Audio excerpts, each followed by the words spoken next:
Hello, Chapter 3, International Commercial Arbitration. Okay, why would you want to go to arbitration? Well, I guess the legal process can be expensive. It can also be adversarial in nature, and therefore the commercial arbitration is set up to try and facilitate an easier way to resolve disputes across country borders. It's an important area of the syllabus and has been examined on a regular basis. Questions have most commonly been of the pure knowledge type, so again you're going to have to learn from your detailed notes a lot of terms and phrases and things which are not difficult in themselves, but there are quite a few to learn. But as it says in the notes here, application of the knowledge is not unheard of. So okay, what is arbitration? What is arbitration? It's an alternative form of resolving a dispute where you go as two parties in dispute to an independent party, person, to provide a ruling which will be legally binding on both parties if and when you've agreed to submit to an arbitration process. Why would you do this rather than go to the court of law? Surely it's the same thing. Well, no, it isn't. The perceived advantages are it should be cheaper, it should be faster, which is the sort of the follow-on reason why it's cheaper. You don't have years of delay, which in itself can cost a lot of time and money, and should be less adversarial. As I'm sure you're aware, in a court of law people tend to wear wigs and gowns, and there's this way and that way of behaving. It can be quite off-putting to the average person in the street. So they're the advantages.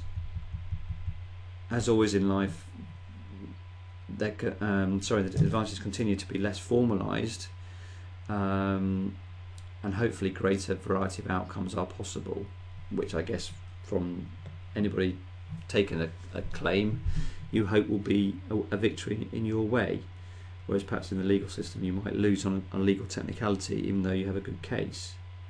Now the key here is obviously there are advantages, there are disadvantages of arbitration, in that a court of law, so in the UK, if it's a low court, you can then have a review system of appeal, which you might want to pursue.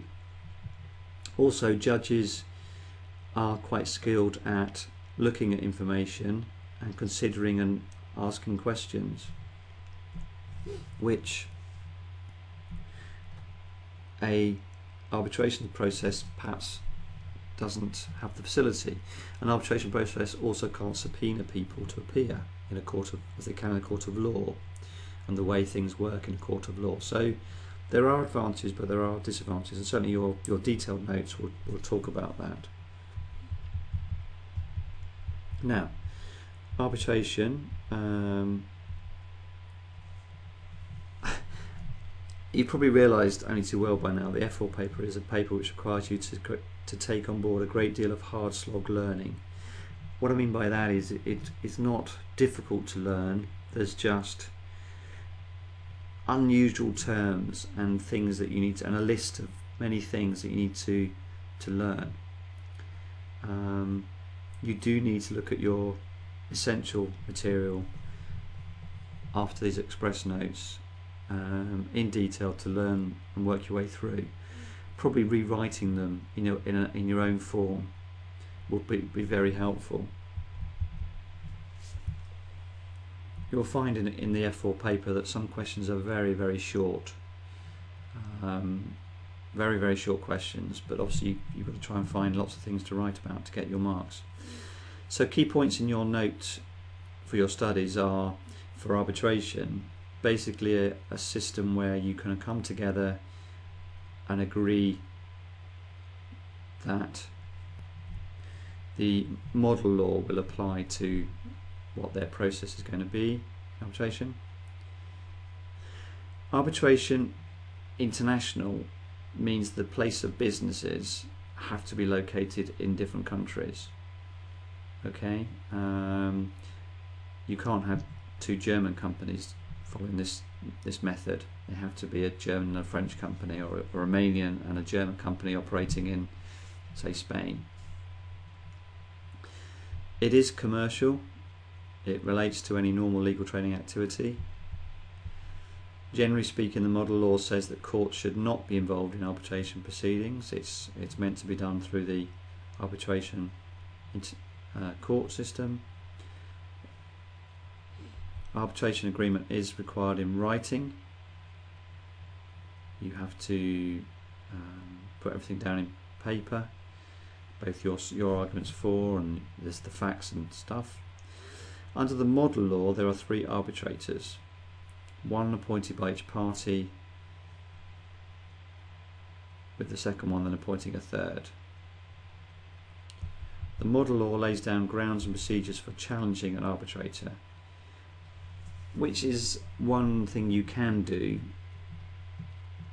as a party, either party, but it only can be on the lack of independence and or their qualification. It can't be on a fact or something else later on. You know, when you go to arbitration, you must bring your case, your figures, your facts, your information, and go through the process. If you lose, you can't then say, oh, I didn't like it, I want to now go to court. That's not the way things are done. The model law provides various general rules in relation to the conduct of arbitral proceedings, specifically relating to their location, timing, language, and their use of experts. Finally, the model law gives direction on award enforcement and grounds for seeking recourse against such award. In other words, the model law says, you know, if you both go to arbitration, you are both bound by it, and the decision that comes out means you are bound by it. You must comply with it, and in fact if you don't, then the other party can then take you to a court of law, where I'm sure the judge will just impose what the arbitration has decided. So, you know, it's not to be taken lightly. Even though it's less formal, it is legally binding. The only way you can perhaps appeal is through the lack of independence and or qualification of the arbitrator. Okay, so that's the end of chapter 3. I'll see you in chapter 4.